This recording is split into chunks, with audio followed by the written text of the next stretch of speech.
ओम। गले लगाइए। अपनों को गले लगाना, देश को मजबूत बनाना।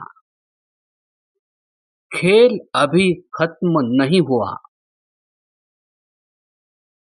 बहुत पहले मुंशी प्रेमचंद जी की कहानी ठाकुर का कुआं पढ़ी थी, जो कल फिर जेहन में जिंदा हो गई। जिसमें कहानी की नायिका गंगी गांव के ठाकुरों के डर से अपने बीमार पति को स्वच्छ पानी तक नहीं पिला पाती है। इसी विवशता को आज भी हम अपने अंतस में महसूस करते हैं। दुर्भाग्य की बात है कि अभी भी इस कुप्रथा ने स्वतंत्र भारत के हजारों गांवों को जकड़ा हुआ है। हमारे देश में वंचित और दलित लोगों का वर्ग है, जिसको लोकतंत्र में पूरा अधिकार है कि वह इस देश के समस्त संसाधनों का इस्तेमाल कर सकता है।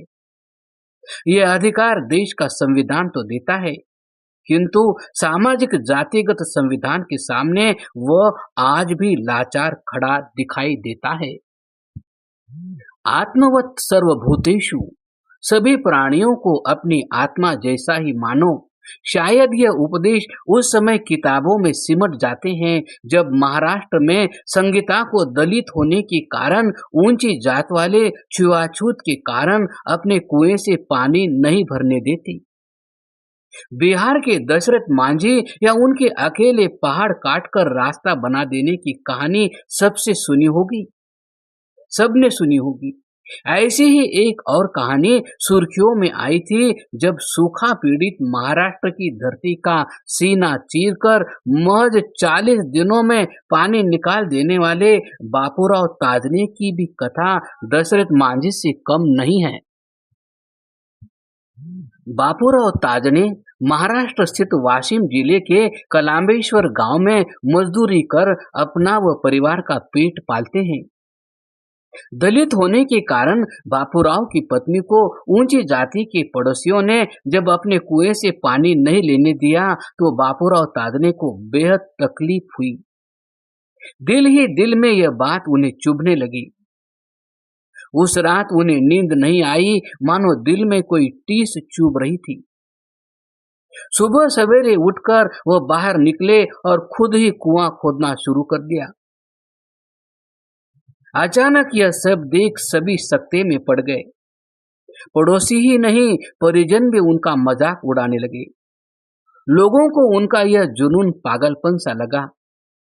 सही भी था, इतने पथरीले इलाके में भला कुआं खोदकर पानी निकालने की बात पर किसे यकीन आया होगा।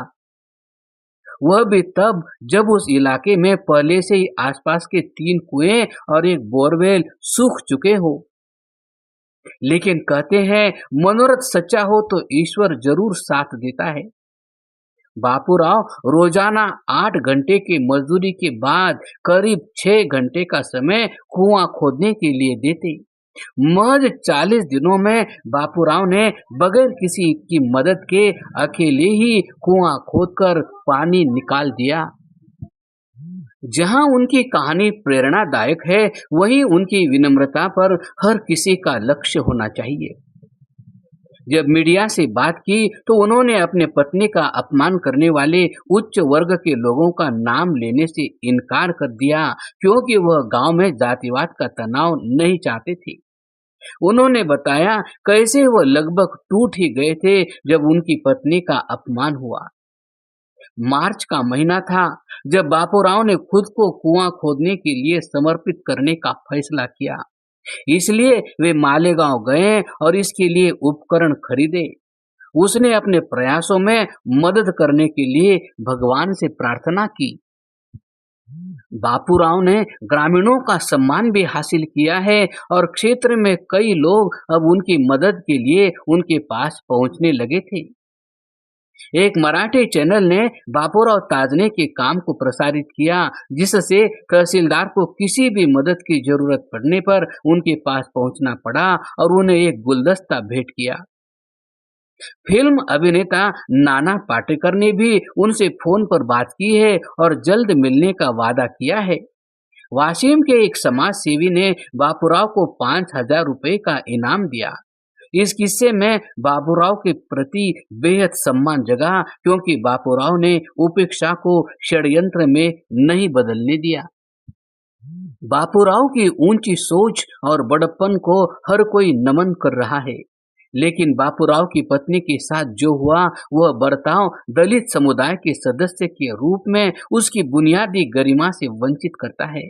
बापूराव ने तो अपनी पत्नी संगीता के लिए कुआं खोदकर समाज को अक्स दिखा दिया, किंतु इसी समाज और देश में न जाने कितनी अभागी संगीताएं हैं और उनके लाचार पति बापूराव, जो आज भी इस सामाजिक छुआछूत का बिना विरोध किए अपना भाग्य मान बैठे। जब यह सब संगीता के साथ हुआ और देश भर की खबर बनी, तब षड्यंत्रकारी गिद्धों ने इस खबर से देश भर में भेदभाव की आग लगाने का षड्यंत्र मानो शुरू ही किया था। लेकिन बापूराव ने संगीता के अपमान को सकारात्मकता का हथियार बनाकर धैर्य रूपी हथौड़ी की आवाज को पानी की कलकल के मधुर संगीत में बदलकर सबके सामने मजबूत उदाहरण पेश किया। ऐसे अनेक लोग प्रतिरोज भेदभाव का शिकार होकर हाशिए पर जीवन जीने को बाध्य होते हैं। बच्चों को स्कूलों में दोपहर का भोजन उनकी जाति का पता करके दिया जाता है। कुछ दिनों पहले की घटना है। मध्य प्रदेश के दमोह जिले के खमरिया कला गांव में जात पात के भेद ने ही एक मासूम की बलि ले ली थी। यहाँ गांव के प्राथमिक स्कूल में पढ़ने वाले कक्षा तीसरी के छात्र को स्कूल के हैंडपंप पर पानी पीने से रोका गया।